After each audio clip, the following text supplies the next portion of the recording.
കാറ്റത്തെ കിളിക്കൂടിൻ്റെ ഇന്നത്തെ എപ്പിസോഡിലേക്ക് എല്ലാവർക്കും സ്വാഗതം. വീഡിയോ ആദ്യമായി കാണുന്നവരാണെങ്കിൽ സപ്പോർട്ട് ചെയ്ത് സബ്സ്ക്രൈബ് ചെയ്ത് ലൈക്ക് ചെയ്യാൻ മറക്കല്ലേ.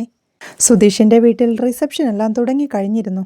സുഭാഷും ഹരീഷും നികേഷുമെല്ലാം ആളുകളെ സ്വീകരിക്കുന്ന തിരക്കിലാണ്. ചന്തു അവരുടെ അടുത്തേക്ക് വന്ന് പനിനീർ റെഡിയാണെന്ന് പറയുമ്പോഴേക്കും സുഭാഷ് നികേഷിനോടായി വരുന്നവരുടെ മേലെ പനിനീർ തളിക്കാനായി പറയുന്നുണ്ട്. നികേഷും തന്നെ കൊണ്ട് പറ്റില്ലെന്ന് ദേഷ്യത്തോടെ പറയുമ്പോഴേക്കും പനിനീര് തളിയാനെന്ന് ടിൻഡോ വിളിച്ച് പറയുന്നുണ്ട്. ചന്തു അപ്പോഴേക്കും തൻ്റെ അനിയത്തി ഇപ്പോഴെത്തുമെന്നും അതെല്ലാം അവൾ ചെയ്തോളുമെന്നും ഇതൊക്കെ പെണ്ണുങ്ങൾ ചെയ്യേണ്ട ജോലിയല്ലേന്നും സുഭാഷിനോടായി ചോദിക്കുന്നുണ്ട്. അങ്ങനെ പെൺകുട്ടികൾക്ക് മാത്രമായിട്ടൊരു ജോലിയൊന്നുമില്ലെന്ന് സുഭാഷ് പറയുമ്പോൾ അത് ശരിയാ, സുഭാഷ് ഏട്ടനല്ലേ വീട്ടിലെ വീട്ടമ്മയുടെ എല്ലാ ജോലിയും ചെയ്യുന്നതെന്ന് ചന്തുവും ചോദിക്കുന്നുണ്ട്. അതെ അതെ, വെറുതെ ഒരു വീട്ടമ്മ എന്ന് ടിൻഡോയും അപ്പുറത്തുനിന്ന് വിളിച്ച് പറയുന്നുണ്ട്.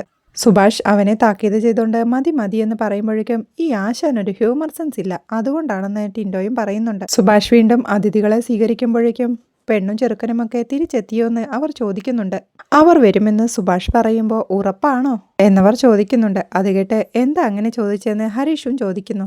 അല്ല, ആ കുട്ടി തിരിച്ചു വരില്ലെന്നൊക്കെ നാട്ടുകാർ പറയുന്നു, അതുകൊണ്ട് ചോദിച്ചതാന്ന് അവരും പറയുന്നുണ്ട്. ഏയ് അങ്ങനൊന്നുമില്ല, അവരെത്തുമെന്ന് സുഭാഷ് പറയുമ്പോൾ എത്തിയാ നിങ്ങളുടെ വീടിന് കൊള്ളാം എന്ന് പറഞ്ഞവർ വീട്ടിലേക്ക് പോകുന്നുണ്ട്. അപ്പോഴേക്കും ഹരീഷ് സുഭാഷിനോടായി പറയുന്നുണ്ട്, കണ്ടില്ലേ, ഇങ്ങനെയുള്ളവർക്ക് വേണ്ടിയാ നമ്മൾ കയ്യിലെ കാശും കളഞ്ഞ് റിസപ്ഷൻ നടത്തുന്നതെന്ന്. ഏയ് അങ്ങനെ നടന്നില്ലെങ്കിലേ അവർ ഇതിലും വലുത് പറഞ്ഞുണ്ടാക്കുമെന്ന് സുഭാഷും പറയുന്നുണ്ട്. ആ സമയത്താണ് വീടിനകത്തു നിന്നും സിൽക്ക് ജുബയും കൂളിംഗ് ഗ്ലാസും എല്ലാം വെച്ച് അവരുടെ അച്ഛൻ ഭാസ്കരൻ പന്തലിലേക്ക് വരുന്നത്.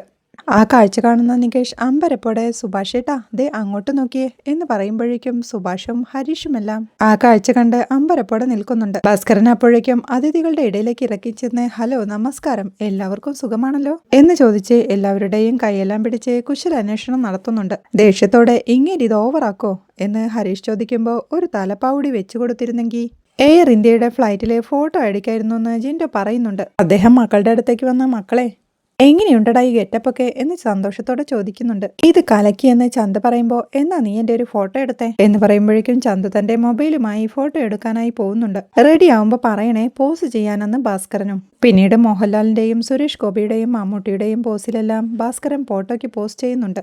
പിന്നീട് ഹരീഷിനെയും നികേഷിനെയും ചേർത്ത് പിടിച്ച് എൻ്റെ പിള്ളേരാ ചിരിക്കണമെന്നും പറഞ്ഞ് ഭാസ്കരൻ ഫോട്ടോയ്ക്ക് പോസ്റ്റ് ചെയ്യുന്നുണ്ട്. സുഭാഷ് ചിരിയോടെ അത് നോക്കി നിൽക്കുമ്പോഴേക്കും ഡാ നീ വരുന്നില്ലേ എൻ്റെ കൂടെ ഫോട്ടോ എടുക്കാൻ, അല്ലെങ്കിൽ വേണ്ട, നിനക്കേ എൻ്റെ കൂടെ നിൽക്കാനുള്ളൊരു വൈബില്ല, ഇവനെ തന്ത വൈബായി പോയി അല്ലേടാന്ന് നികേഷിനോടായി പറയുന്നുണ്ട്. ഇനി ഒറ്റയ്ക്ക് എൻ്റെ 3-4 കൂടി കാച്ചിക്കോ എന്ന് പറഞ്ഞ് ബീഡിയെടുത്ത് ചുണ്ടിൽ വെക്കുമ്പോഴേക്കും സുഭാഷ് അങ്ങോട്ട് ചെന്ന് അച്ഛ ഇപ്പോൾ വലിക്കല്ലേ എന്ന് പറഞ്ഞ് ആ ബീഡി വാങ്ങിക്കൊണ്ട് പോകുന്നുണ്ട്. അപ്പോഴാണ് സുഭാഷ് ഹരീഷിനോട് ഫോട്ടോഗ്രാഫർ വന്നില്ലല്ലോ എന്ന് ചോദിക്കുന്നത്. ഞാൻ പോയി വിളിച്ചു നോക്കട്ടെ എന്ന് പറഞ്ഞ് ഹരീഷ് ഫോട്ടോഗ്രാഫറെ വിളിച്ചു നോക്കാനായി പോകുന്നുണ്ട്. പിന്നീട് ഫോട്ടോ എടുപ്പെല്ലാം കഴിഞ്ഞ് ചന്തുവിന്റെ മൊബൈലിൽ നോക്കിക്കൊണ്ട് ഇതെല്ലാം മൊത്തം ഇരുട്ടാണല്ലോ എന്ന് ഭാസ്കരൻ പറയുന്നുണ്ട്. ആ കണ്ണട മാറ്റി ഭാസ്കരേട്ട എന്ന് ജിൻഡോയും പറയുന്നുണ്ട്. ഭാസ്കരൻ കണ്ണട മാറ്റി നോക്കിക്കൊണ്ട് ഇപ്പൊ ക്ലിയറായി, നീ ഈ ഫോട്ടോയൊക്കെ സൂക്ഷിച്ചു വെക്കണം, ഇവിടുത്തെ റിസപ്ഷന്റെ ആൽബം വരുമ്പോൾ ഫ്രണ്ട് പേജിൽ ഞാൻ ഇങ്ങനെ നിറഞ്ഞു നിൽക്കണം കേട്ടോടാ എന്ന് ഭാസ്കരൻ പറയുമ്പോൾ അത് ഞാൻ ഏറ്റെന്ന് ചിരിയോടെ ചന്തവും പറയുന്നുണ്ട്. അപ്പോഴേക്കും ജിൻഡോ പറയുന്നുണ്ട്, ഭാസ്കരേട്ടൻ ഈ വേഷത്തിൽ തൊഴുതു നിൽക്കുന്ന ഒരു ഫോട്ടോ എടുത്ത് 12 അടി ഉയരത്തിൽ ഒരു കട്ടൗട്ട് അടിച്ച് ആ ഗേറ്റിന് വെളിയിൽ വെച്ചു കഴിഞ്ഞാൽ മിന്നിച്ചത് തന്നെ എന്നവൻ പറയുന്നുണ്ട്. ഭാസ്കരനും സന്തോഷത്തോടെ ചിരിച്ചോണ്ട് കേട്ടോടാ, thank you my fan boy എന്ന് പറഞ്ഞ് അവന്റെ ചുമലിൽ പിടിച്ച് ഞെക്കിക്കൊണ്ട് പക്ഷേ പൂഴ്ത്തുമ്പോൾ ആളെ നോക്കി നീ പൂഴ്ത്തണം കേട്ടോടാ എന്ന് ഭാസ്കരൻ പറയുമ്പോഴേക്കും കേട്ടു, 2 വട്ടം കേട്ടു എന്ന് ജിൻഡോ വേദന സഹിച്ച് പറയുന്നുണ്ട്. അച്ഛാ വെറുതെ ഇരിയെന്ന് സുഭാഷ് പറയുമ്പോൾ അങ്ങനെ തന്നെ വേണം, കിട്ടിയല്ലോ എന്ന് ചന്തുവും ചോദിക്കുന്നുണ്ട്. അപ്പോഴേക്കും ഹരീഷ് അങ്ങോട്ട് വന്ന് സുഭാഷ് ഏട്ടാ ഫോട്ടോഗ്രാഫർ ഇപ്പോൾ എത്തുമെന്ന് പറയുന്നുണ്ട്. ഭാസ്കരൻ അതിഥികളുടെ അടുത്തേക്ക് പോവാനായി നിൽക്കുമ്പോഴേക്കും സുഭാഷ് അച്ഛനെ വിളിച്ചോണ്ട് അച്ഛാ ഫംഗ്ഷൻ തീരുന്നത് വരെ അച്ഛൻ കുടിക്കരുത് എന്ന് പറയുമ്പോൾ അദ്ദേഹം അത് സമ്മതിക്കുന്നുണ്ട്. പിന്നെ ഈ ഡാൻസ് ഒന്നും വേണ്ട എന്ന് സുഭാഷ് പറയുമ്പോൾ നോക്കാം, പാട്ട് പറ്റുമെന്ന് ഭാസ്കരനും. ഒന്നും വേണ്ട, വെറുതെ നിന്നാ മതി എന്ന് സുഭാഷും. അദ്ദേഹം അവിടെ ഗ്ലാസ്സിൽ ഒഴിച്ചു വെച്ച ഡ്രിങ്ക്സ് എടുത്ത് കുടിച്ചോണ്ട് പാട്ട വെള്ളം എന്ന് പറഞ്ഞ് അവിടുന്ന് പോകുമ്പോഴേക്കും രാവിലെ തന്നെ എവിടെയെങ്കിലും കൊണ്ട് കളഞ്ഞാൽ മതിയായിരുന്നു എന്ന് ഹരീഷും പറയുന്നുണ്ട്. അതെന്താടാ പൂച്ചയോ? ഈ ഐഡിയ പറഞ്ഞത് തന്നെ അച്ഛനാ, മോന്റെ കല്യാണം കൂടാൻ അച്ഛനും ആഗ്രഹമുണ്ടാവും, ദേ നോക്കിയേ എല്ലാവരുടെയും മുമ്പിൽ പോയി സന്തോഷമായിട്ട് നിൽക്കുന്നത്, സന്തോഷമായിട്ട് അവിടെ ഇങ്ങനെ ഇരിക്കട്ടടാ എന്ന് സുഭാഷും പറയുന്നുണ്ട്. ഭാസ്കരനും അതിഥികളുടെ നടുവിൽ ഒരു കസേരയിട്ട് ഇരുന്നുകൊണ്ട് കൂളിംഗ് ഗ്ലാസ് എല്ലാം വെച്ച് കുറച്ച് സമയമെടുക്കും. ഇപ്പൊ തന്നെ അവർ ഇങ്ങെത്തുമെന്ന് പറയുന്നുണ്ട്. അപ്പോഴേക്കും സുധീഷും നിധിയും ജീപ്പിൽ അങ്ങോട്ട് എത്തുന്നുണ്ട്. അത് കാണുന്ന നികേഷും സന്തോഷത്തോടെ സുഭാഷേട്ടാ ദേ സുധീഷേട്ടൻ എത്തി എന്ന് പറഞ്ഞ അതിഥികളോടായി സുധീഷേട്ടനും ഏട്ടത്തിയും എത്തിയേ എന്ന് വിളിച്ചു പറയുന്നുണ്ട്. വീട്ടിലെ ആളുകളും ബഹളവും എല്ലാം കണ്ട് സുധീഷ് വഴിയിൽ വണ്ടി നിർത്തിക്കൊണ്ട് പതർച്ചയോടെ നിധിയെ നോക്കുമ്പോഴേക്കും എന്താ വീട്ടിലൊരാൾക്കൂട്ടമെന്ന് നിധിയും ചോദിക്കുന്നുണ്ട്. അവരെ കണ്ട് ഹരീഷും നികേഷും സുഭാഷുമെല്ലാം സന്തോഷത്തോടെ നിൽക്കുമ്പോഴേക്കും എന്ത് നശൂലമാണാവോ ഇനി ചെയ്തു വെച്ചേക്കുന്നേ എന്ന് സുധീഷും മനസ്സിൽ ചിന്തിക്കുന്നുണ്ട്. ഇയാളൊന്ന് വണ്ടിയിലിരിക്കെ ഞാനൊന്ന് നോക്കട്ടെ എന്ന് പറഞ്ഞ് സുധീഷ് വണ്ടിയിൽ നിന്ന് ഇറങ്ങുമ്പോഴേക്കും നികേഷും ഹരീഷും സുഭാഷുമെല്ലാം അങ്ങോട്ടെത്തുന്നുണ്ട്. നികേഷ് സുഭാഷിനോടായി ഏട്ടത്തിയും എന്താ വണ്ടിയിൽ നിന്ന് ഇറങ്ങാത്തെ എന്ന് ചോദിക്കുമ്പോൾ സുഭാഷേട്ടാ എന്താ ഇവിടെ നടക്കുന്നെന്ന് സുധീഷും ചോദിക്കുന്നുണ്ട്. നീ എന്താടാ ഒന്നും അറിയാത്ത പോലെ എന്ന് സുഭാഷ് ചോദിക്കുമ്പോൾ അറിയില്ല, അതുകൊണ്ടല്ലേ ചോദിക്കുന്നത്. ഈ പാട്ടും ലൈറ്റും ആൾക്കൂട്ടവും ഒക്കെ എന്താന്ന് സുധീഷ് ചോദിക്കുന്നുണ്ട്. എടാ റിസപ്ഷൻ ആവുമ്പോ ഇതൊക്കെ പതിവല്ലേ എന്ന് സുഭാഷ് ചോദിക്കുമ്പോൾ റിസപ്ഷനോ എന്ത് റിസപ്ഷൻ എന്ന് സുധീഷും. നീ എന്താ ഇങ്ങനെ ചോദിക്കുന്നേ, കല്യാണം കഴിഞ്ഞ പിന്നെ റിസപ്ഷൻ പതിവല്ലേ എന്ന് സുധീഷിനോടായി ചോദിച്ചോണ്ട് നികേഷിനോടായി നീ ഇതൊന്നും പറഞ്ഞില്ലെന്ന് സുഭാഷ് ചോദിക്കുന്നുണ്ട്. പറയാനാ ഞാൻ വിളിച്ചത്, അപ്പൊ ചേട്ടൻ ബിസി ആയിരുന്നു, അപ്പൊ ഒരു സർപ്രൈസ് ആയിക്കോട്ടെ എന്ന് ഞാനും വിചാരിച്ചെന്ന് നികേഷും. അയ്യപ്പാ വീണ്ടും സർപ്രൈസോ എന്ന് വെപ്രാളത്തോടെ സുധീഷ് മനസ്സിലോർക്കുമ്പോ ഒറ്റ ദിവസം കൊണ്ട് എന്തൊക്കെ അറേഞ്ച് ചെയ്തെന്ന് നോക്ക് സുധീഷേട്ടാ എന്ന് നികേഷ് സന്തോഷത്തോടെ പറയുമ്പോഴാണ് സുധീഷ് നിധി എന്നെഴുതിയ ആ ബോർഡ് സുധീഷ് ശ്രദ്ധിക്കുന്നത്. അവൻ ആ പേരെല്ലാം വായിച്ചു നോക്കിക്കൊണ്ട് അയ്യോ എന്തൊക്കെയാ ഇതെന്ന് ചോദിക്കുന്നുണ്ട്. അല്ല മൊത്തത്തിലൊന്ന് കളറായിക്കോട്ടെ എന്ന് വിചാരിച്ചു എന്ന് നികേഷ് പറയുമ്പോൾ എടാ നീ എന്താടാ ഇങ്ങനെയൊക്കെ ചോദിക്കുന്നതെന്ന് സുഭാഷും ചോദിക്കുന്നുണ്ട്. സുധീഷ് പരങ്ങളോടെ നിൽക്കുമ്പോഴേക്കും ശരി ഇവിടെ നിന്ന് സംസാരിക്കണ്ട, നീ അവളെയും കൊണ്ട് അങ്ങോട്ട് വാ, നമുക്ക് അകത്തേക്ക് ഇരിക്കാം എന്ന് സുഭാഷ് പറയുമ്പോൾ റിസപ്ഷന് വന്നിട്ടുള്ള പലരും ചോദിക്കുന്നതേ പെണ്ണും ചെറുക്കനും വന്നില്ലെന്നാ.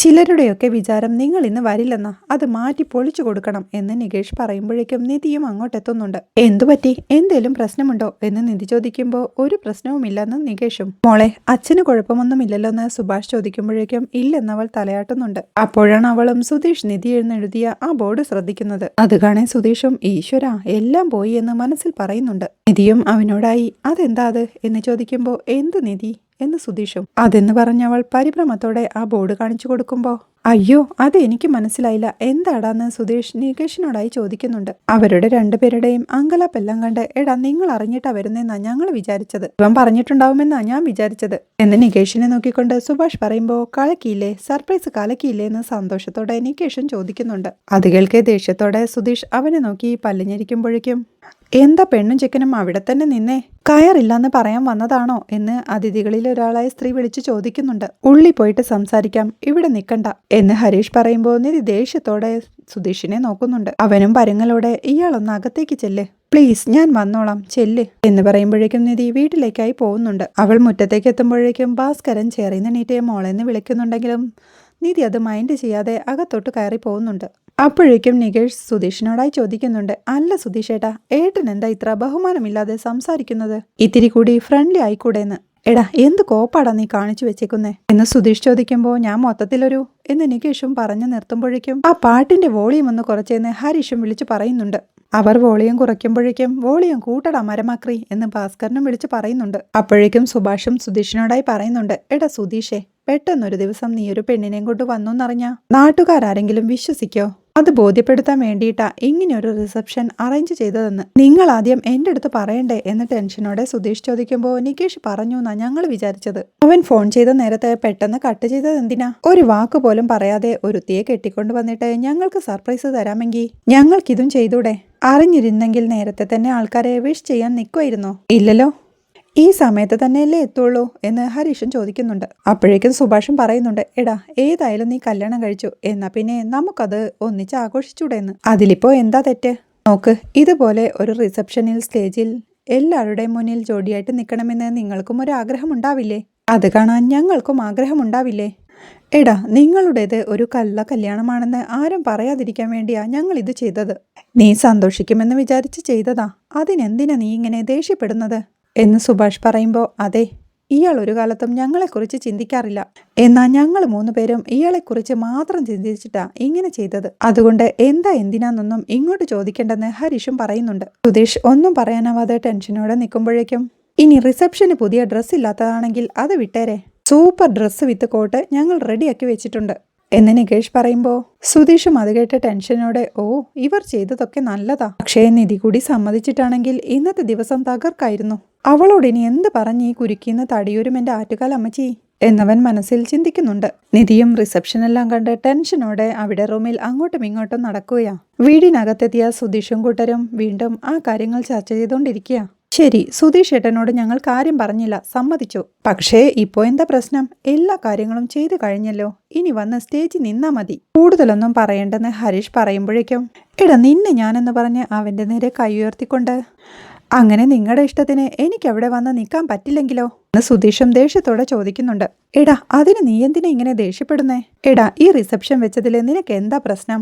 ഇതെല്ലാം നിങ്ങളുടെയും കൂടെ സന്തോഷത്തിന് വേണ്ടി ചെയ്തതല്ലേ എന്ന് സുഭാഷ് സുധീഷിനോടായി ചോദിക്കുമ്പോൾ എന്തിനാ ഏട്ടാ ഇത്ര ആലോചിക്കുന്നേ? നമ്മുടെ വീട്ടിലും ഒരു നല്ല വിശേഷം നടക്കണ്ടേ എന്ന് നികേഷ് ചോദിക്കുന്നുണ്ട്. എടാ അതുകൊണ്ടല്ല, എനിക്ക് പ്രശ്നമൊന്നുമില്ല. പക്ഷേ നിധിക്ക് എന്ന് സുധീഷ് പറഞ്ഞു തുടങ്ങുമ്പോഴേക്കും ഇത് അവർക്കും കൂടി വേണ്ടിയിട്ടല്ലേ? ഒളിച്ചോടി കല്യാണം കഴിച്ചു എന്നല്ലേ ആളുകൾ വിചാരിക്കുക? അത് മാറിക്കിട്ടില്ലേ എന്ന് ഹരീഷൻ ചോദിക്കുന്നുണ്ട്. എടാ അതുകൊണ്ടല്ല, നിധി ആകെ അപ്സെറ്റ് ആയിരിക്കുക. ഈ കല്യാണം വീട്ടുകാരെതിർത്തതിൽ അവൾ ആകെ സങ്കടപ്പെട്ടിരിക്കുക. അത് മാത്രമല്ല അവളുടെ അച്ഛൻ്റെ കാര്യം അറിയാലോ. ഞങ്ങൾ അവിടെ ചെന്നെങ്കിലും ഞങ്ങളെ കാണാൻ പോലും സമ്മതിച്ചില്ല എന്നവൻ പറയുമ്പോൾ അമ്പരപ്പോടെ സമ്മതിച്ചില്ലേ എന്ന് സുഭാഷൻ ചോദിക്കുന്നുണ്ട്. അതെ സുഭാഷേട്ടാ, ഐസുവിന്റെ മുമ്പിൽ വരെ ഞങ്ങൾ ചെന്നു, അവളുടെ അമ്മ കാണാൻ സമ്മതിച്ചില്ല എന്ന് സുധീഷ് പറയുമ്പോൾ എന്നിട്ടിത് നീ എന്നോട് പറഞ്ഞില്ലല്ലോ എന്ന് സുഭാഷൻ ചോദിക്കുന്നുണ്ട്. അതെ, ഒരു പ്രശ്നവും ഇല്ലെന്നല്ലേ പറഞ്ഞത് എന്ന് നികേഷ് ചോദിക്കുമ്പോൾ അതെ അങ്ങനെയാ ഞാൻ പറഞ്ഞത്. അത് അവളുടെ അച്ഛന്റെ ജീവന് പ്രശ്നമൊന്നുമില്ലെന്നാ ഞാൻ ഉദ്ദേശിച്ചത്. പക്ഷേ നിധിയെ അവളുടെ അച്ഛനെ കാണാൻ അവര് സമ്മതിച്ചില്ലാന്നേ. ഒരു ദിവസം ഞങ്ങൾ അവിടെ തങ്ങിയത് തന്നെ ആ ഒരൊറ്റ കാര്യത്തിന് വേണ്ടിയിട്ടാ. പക്ഷേ ആരും അവളെ കാണാൻ സമ്മതിച്ചില്ല എന്നൊക്കെ ടെൻഷൻ അഭിനയിച്ച് പറഞ്ഞ് സുധീഷ് രക്ഷപ്പെടാൻ നോക്കുന്നുണ്ട്. എടാ ഇതൊന്നും ഞങ്ങൾ അറിഞ്ഞില്ലല്ലോ എന്ന് സുഭാഷ് ചോദിക്കുമ്പോൾ സുധീഷ് ആശ്വാസത്തോടെ നെഞ്ചത്ത് കൈവച്ച് അവളുടെ ആങ്ങള ഫോണിലൂടെ അവളുടെ അച്ഛനെ സംസാരിച്ച് കേൾപ്പിച്ചു. പക്ഷേ അവള് മരിച്ചു പോയിന്നാ അവളുടെ അച്ഛൻ പറഞ്ഞത്. നിങ്ങൾക്കറിയോ, തിരിച്ചു വരുന്ന വഴി അവൾ അതും പറഞ്ഞ് എന്നോട് കരയുകയായിരുന്നു. ഈ അവസ്ഥയിൽ ഞാൻ എങ്ങനെ അവളോട് റിസപ്ഷന്റെ സ്റ്റേജിൽ കയറി നിൽക്കാൻ പറയും? ഒരു ഫംഗ്ഷൻ വേണമെങ്കിൽ നമുക്ക് ചെയ്യാമായിരുന്നു, അതിനിയും സമയം കിടക്കയല്ലേ? എന്തിനാ ധൃതി പിടിച്ചിപ്പോ, അതും എന്നോട് പോലും ചോദിക്കാതെ എന്ന് സുഭാഷ് ചോദിക്കുന്നുണ്ട്. അല്ല, അത് നിങ്ങൾ ഇവിടുന്ന് പോയി കഴിഞ്ഞപ്പോഴേ നാട്ടുകാർ പിന്നെയും ഓരോന്ന് പറഞ്ഞു തുടങ്ങി. രാജേട്ടന്റെ ചായക്കടയിൽ നിന്നായിരുന്നു തുടക്കം, പിന്നെ അറിയാലോ അമ്മായിയും വല്യച്ഛനുമൊക്കെ അതങ്ങ് ഏറ്റെടുത്തന്നേ. എല്ലാം ഞാൻ നിന്നോട് പറഞ്ഞതല്ലായിരുന്നോ? ഇവിടെയുള്ള ആണുങ്ങളെ സഹിക്കാൻ വയ്യാതെ ആ പെണ്ണ് കല്യാണ പിറ്റേന്ന് രാവിലെ തന്നെ തിരിച്ചോടിപ്പോയിന്നാ പറഞ്ഞത്. എടാ നിങ്ങൾ തിരിച്ചു വരുന്നു എന്ന് കേട്ടപ്പോ അവരൊക്കെ സത്യം അറിയട്ടെ എന്ന് വിചാരിച്ചാ ഞങ്ങൾ ഇതെല്ലാം പ്ലാൻ ചെയ്തത് എന്നൊക്കെ സുഭാഷ് പറയുമ്പോൾ അതെ ഏട്ടാ, ഇങ്ങനൊരു റിസപ്ഷൻ നടന്നില്ലെങ്കിൽ നിങ്ങൾ കല്യാണം കഴിഞ്ഞെന്ന് ആരും വിശ്വസിക്കാൻ പോകുന്നില്ല എന്ന് നികേഷും പറയുന്നുണ്ട്. നാട്ടുകാരെ പേടിച്ചിട്ടാണോ നമ്മൾ ജീവിക്കേണ്ടത്? പോവാൻ പറ അവരോട് എന്ന് ദേഷ്യത്തോടെ സുധീഷ് പറയുമ്പോഴേക്കും റൂമിന്റെ ഡോർ തുറന്ന് നിധിയും അങ്ങോട്ട് എത്തുന്നുണ്ട്. അവൾ ടെൻഷനോടെ അവരെ നോക്കി നിൽക്കുമ്പോഴേക്കും സുഭാഷ് അവളുടെ അടുത്തേക്ക് ചെന്ന് കുട്ടിയുടെ അച്ഛന് വയ്യാതിരിക്കുമ്പോൾ ഞങ്ങളിങ്ങനൊരു ആഘോഷം നടത്തുമെന്ന് വിചാരിക്കരുത്. നോക്ക്, നിങ്ങളുടെ കല്യാണമോ ഇങ്ങനെയായി. ഒരു റിസപ്ഷൻ കൂടി നടന്നില്ലെങ്കിൽ ആളുകളൊക്കെ എന്ത് പറയുമെന്ന് വിചാരിച്ചിട്ടാ?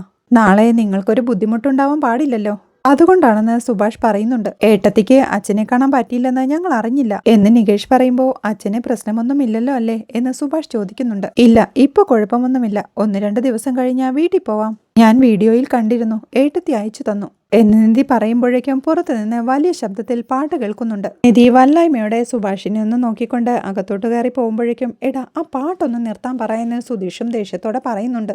സുഭാഷ് ടെൻഷനോടെ സുധീഷിന്റെ അടുത്തേക്ക് ചെന്ന് സുധീഷെ എല്ലാവരും എത്തി തുടങ്ങി, നമ്മൾ ഇനി എന്താടാ അവരോട് പറയാ എന്ന് ചോദിക്കുന്നുണ്ട്. ഫോട്ടോഗ്രാഫർ വന്നു, ബിരിയാണി റെഡിയായി, ആളുകളെല്ലാം ഇപ്പോഴെത്തും എന്ന് നികേഷ് പറയുമ്പോൾ രൂപ എത്രയാ ചെലവായി എന്നറിയോ എന്ന് ഹരീഷും ചോദിക്കുന്നുണ്ട്. നിങ്ങൾക്ക് വിവരമില്ലേ സുഭാഷേട്ടാ, തോന്നും പോലെ ഓരോന്ന് ചെയ്തു കൂട്ടിയിട്ട് ഇപ്പോ നിങ്ങളുടെയൊക്കെ ഓരോ വട്ട് എന്റെ ജീവിതത്തിലേക്ക് കൊണ്ടുവരുന്നത് എന്തിനാ? ഇതൊക്കെ വേണോന്ന് ഞാൻ നിങ്ങളോട് പറഞ്ഞോന്ന് നാട്ടുകാരുടെ പറച്ചിൽ തീർക്കാൻ വേണ്ടി ചെയ്തുവത്രേ. ഇതൊക്കെ ഒരു കാരണമാണോന്ന് സുധീഷ് ദേഷ്യത്തോടെ സുഭാഷിനോടായി ചോദിക്കുമ്പോഴേക്കും ദേ നിങ്ങളത്ര ഓവറാക്കല്ലേ സുധീഷേട്ടാ, സുഭാഷേട്ടൻ എന്ത് തെറ്റ് ചെയ്തു എന്നാന്ന് ഹരീഷും ചോദിക്കുന്നുണ്ട്. കർഷവനെ തടയുമ്പോഴേക്കും ഡാ ഞാൻ ശ്രദ്ധിക്കുന്നുണ്ട്, 3-4 ദിവസമായി നീ എന്തിനാ എന്റെ മെക്കിട്ട് കയറാൻ വരുന്നേ എന്ന് സുധീഷും താക്കീതോടെ ചോദിക്കുമ്പോൾ ദേ നോക്ക്, മൂത്ത ചേട്ടൻ വീട്ടിലുണ്ട്, അയാളുടെ കല്യാണം ഇതുവരെ കഴിഞ്ഞിട്ടില്ലെന്നോർക്കാതെ ഒരു പെണ്ണിനെയും കിട്ടി വീട്ടിലേക്ക് വന്നത് നിങ്ങളാ എന്ന് ഹരീഷ് ദേഷ്യത്തോടെ പറയുമ്പോഴേക്കും എടാ ഹരീഷേ വേണ്ട എന്ന് സുഭാഷ് തടയുന്നുണ്ട്. സുഭാഷ് ഏട്ടൻ വെറുതെ ഇരുന്നേ, കല്യാണം കഴിച്ചപ്പോ പോലും ഒരു വാക്ക് നമ്മളോട് ചോദിച്ചില്ല എന്ന് ഹരീഷ് പറയുമ്പോൾ എന്റെ അവസ്ഥ പറഞ്ഞില്ലടാ കഴുതേ ഞാൻ എന്ന് സുധീഷും ദേഷ്യത്തോടെ ചോദിക്കുന്നുണ്ട്. അതെ കഴുതകളാ, നിങ്ങൾക്ക് വേണ്ടി ഇതെല്ലാം ചെയ്ത ഞങ്ങൾ കഴുതകളാ. നിങ്ങൾ രണ്ടുപേരും പോയി കഴിഞ്ഞിട്ടെ നാട്ടുകാരുടെ ചോദ്യവും പരിഹാസങ്ങളും കേൾക്കേണ്ടി വന്നതേ ഞങ്ങൾക്കാ. എല്ലാവർക്കും അറിയേണ്ടതേ ആ പെണ്ണ് എന്തിനാ ഓടിപ്പോയെന്നാ, അതിനുത്തരം കൊടുക്കാനാ ഇതെല്ലാം ചെയ്തത്. അതിലെന്താ തെറ്റ്? നിസ്സാര ചെലവാ നടത്തിയതെന്ന വിചാരം. സുഭാഷ് ഏട്ടൻ ആരുടെയൊക്കെ കയ്യിൽ നിന്ന് കടം വാങ്ങിയെന്നറിയോ? നിങ്ങൾ തിരിച്ചു വന്നാ ഇത് നടത്താൻ തീരുമാനിച്ചതേ നിങ്ങൾക്കും കൂടി തലയുയർത്തി നടക്കാൻ വേണ്ടിയിട്ടാ. ശരി, അവരുടെ വീട്ടിലും ദേഷ്യവും പ്രശ്നവുമാണ്. അറ്റ്ലീസ്റ്റ് നമ്മുടെ വീട്ടിലെങ്കിലും സന്തോഷം ഉണ്ടാവണമെന്ന് കരുതിയിട്ടല്ലേ ഇതെല്ലാം ചെയ്തത്. അതിലെന്താ തെറ്റ്? അവരുടെ അച്ഛൻ ആത്മഹത്യക്ക് ശ്രമിച്ചു എന്നുള്ളത് ശരിയാ. പക്ഷേ ഇപ്പൊ പ്രശ്നമൊന്നുമില്ലല്ലോ. ഒരു 2 മണിക്കൂർ ആ സ്റ്റേജിൽ കയറി നിന്നാൽ എന്ത് കുറവാ നിങ്ങൾക്ക് വരാൻ പോകുന്നത് എന്ന് ഹരീഷ് ദേഷ്യത്തോടെ ചോദിക്കുമ്പോൾ അവന്റെ നേരെ വിരൽ ചൂണ്ടിക്കൊണ്ട് സുഭാഷ് ഏട്ടാ ദേ ഇവൻ എന്ന് സുധീഷ് പറയുന്നുണ്ട്. നീ ഒന്നും മിണ്ടാതിരിക്കെന്ന് പറഞ്ഞ് സുഭാഷ് ഹരീഷിനെ തടയുന്നുണ്ട്. അവരുടെ അച്ഛൻ വന്ന് വിളിച്ചപ്പോ തിരിച്ചു പോയില്ലല്ലോ. കല്യാണം നടക്കുമ്പോൾ ഇതൊന്നും ആലോചിച്ചില്ലേ? ഇപ്പൊ റിസപ്ഷന് 2 മണിക്കൂർ വന്നു നിന്നാൽ അതോടെ എല്ലാം തകർന്ന് താഴെ പോവോ? അതെന്ത് ലോജിക്കാന്ന് ഹരീഷ് വീണ്ടും ദേഷ്യത്തോടെ ചോദിക്കുന്നുണ്ട്. എടാ ഹരീഷെ നിർത്ത് മതി എന്ന് സുഭാഷ് പറയുന്നുണ്ടെങ്കിലും നിങ്ങൾക്ക് വേണ്ടി ഇതൊക്കെ ചെയ്ത സുഭാഷ് ഏട്ടൻ കിറുക്കൻ അല്ലേ? പണ്ടേ നിങ്ങൾ സ്വാർത്ഥനാ. സ്വന്തം താല്പര്യം മാത്രമേ നിങ്ങൾ നോക്കൂ. ഇതിപ്പോ പണ്ടത്തെക്കാൾ അധികമാ. ഇയാളെയൊക്കെ ഇയാളുടെ വഴിക്ക് വിടണം സുഭാഷ് ഏട്ടാ. കുറച്ചു കഴിഞ്ഞാലേ പുറകെ മറ്റൊരു കുടുംബം സപ്പോർട്ട് ചെയ്യാനുണ്ടെന്നുള്ള ധൈര്യമുണ്ട് ഇയാൾക്ക് എന്ന് ഹരീഷ് ദേഷ്യത്തോടെ പറയുമ്പോഴേക്കും സുധീഷും ദേഷ്യത്തോടെ അവന്റെ കോളറിനിട്ട് പിടിച്ചോണ്ട് എടാ നിന്റെ ഭരണമൊന്നും എന്റെ അടുത്ത് വേണ്ട എന്ന് പറയുമ്പോഴേക്കും കൈയെടുക്കെന്ന് ഹരീഷും പറയുന്നുണ്ട്. ഡാ എന്നെ പറ്റി കൂടുതൽ ആലോചിക്കാൻ നീ ആയിട്ടില്ല കേട്ടോ. കൈയെടുക്കാനെന്ന് ഹരീഷും ദേഷ്യത്തോടെ പറയുന്നുണ്ട്. നികേഷും ആകെ പരിഭ്രമത്തോടെ ഏട്ടത്തി അപ്പുറത്തുണ്ടെന്ന് അവരോട് പറയുന്നുണ്ട്. ഈ കുടുംബത്തിലെ എല്ലാവർക്കും എല്ലാവരെ പറ്റിയും ആലോചനയുണ്ട്. നീ മാത്രം അങ്ങനെ ആളാവൊന്നും വേണ്ട എന്ന് സുധീഷ് പറയുമ്പോഴേക്കും കൈയെടുക്കാൻ എന്ന് ഹരീഷ് വീണ്ടും അലറുന്നുണ്ട്. അതുകൾക്ക് സുധീഷും അവനെ ആഞ്ഞടിക്കുമ്പോഴേക്കും അവൻ തറയിലേക്ക് വീഴുന്നുണ്ട്. ഹരീഷും നിലത്തുനിന്ന് എണീറ്റ് അവന് നേരെ ചെല്ലുമ്പോഴേക്കും അവർ തമ്മിൽ അടിപിടിയാവുന്നുണ്ട്. ബഹളം കേട്ട് നിധിയും റൂമിന്റെ ഡോർ തുറന്ന് നോക്കിക്കൊണ്ട് പരിഭ്രമത്തോടെ നിൽക്കുന്നുണ്ട്. എടാ നിർത്തേന്ന് പറഞ്ഞ് സുഭാഷും നികേഷും കൂടി അവരെ പിടിച്ചു മാറ്റാൻ ശ്രമിക്കുമ്പോഴേക്കും എടാ മാറി നിക്കടാ എന്ന് പറഞ്ഞ് അവരുടെ അച്ഛനും അതൊന്നും മൈൻഡ് ചെയ്യാതെ ഒരു ബീഡിക്ക് തീ കൊളുത്തുന്നുണ്ട്. ബീഡിക്ക് തീ കൊളുത്തി തിരിഞ്ഞ ഭാസ്കരൻ കാണുന്നത് പരിഭ്രമത്തോടെ നിൽക്കുന്ന നിധിയാണ്. അദ്ദേഹം കണ്ണടച്ച് ആംഗ്യം കാണിച്ചോണ്ട് അതൊന്നും കാര്യമാക്കേണ്ടെന്ന് അവളോട് പറഞ്ഞുകൊണ്ട് അവിടുന്ന് പോകുമ്പോഴും അവർ തമ്മിൽ അടി കൂടുകയാ. ഹരീഷിന്റെ അടികൊണ്ട് നിലത്തേക്ക് വീണ സുധീഷ് എഴുന്നേറ്റുകൊണ്ട് ഹരീഷിനെ അടിക്കാനായി നിൽക്കുമ്പോഴേക്കും പരിഭ്രമത്തോടെ നിൽക്കുന്ന നിധിയെ കാണുന്നുണ്ട്. സുധീഷിനെ അടിക്കാനായി ഓടിച്ചെന്ന ഹരീഷും സുധീഷിന്റെ നോട്ടം കണ്ട് തിരിഞ്ഞു നോക്കുമ്പോഴേക്കും പേടിയോടെ നിൽക്കുന്ന നിധിയെ കണ്ട് ഹരീഷ് അവിടുന്ന് മാറിപ്പോകുന്നുണ്ട്. സുഭാഷും എന്ത് പറയണമെന്നറിയാതെ അവിടുന്ന് പോകുമ്പോഴേക്കും നിധി ടെൻഷനോടെ സുധീഷിനെ നോക്കുന്നുണ്ട്. നികേഷും അവളോട് സോറി പറഞ്ഞ് അവിടുന്ന് പോകുമ്പോഴേക്കും നിധിയും ആകെ പരിഭ്രമത്തോടെ സുധീഷിനെ ഒന്ന് നോക്കിക്കൊണ്ട് റൂമിലേക്ക് പോയി കഥകിൽ ചാരി നിന്ന് കരയുന്നിടത്താണ് ഇന്നത്തെ എപ്പിസോഡ് അവസാനിക്കുന്നത്. വീഡിയോ ഇഷ്ടമായാൽ സപ്പോർട്ട് ചെയ്ത് സബ്സ്ക്രൈബ് ചെയ്ത് ലൈക്ക് ചെയ്യാൻ മറക്കല്ലേ.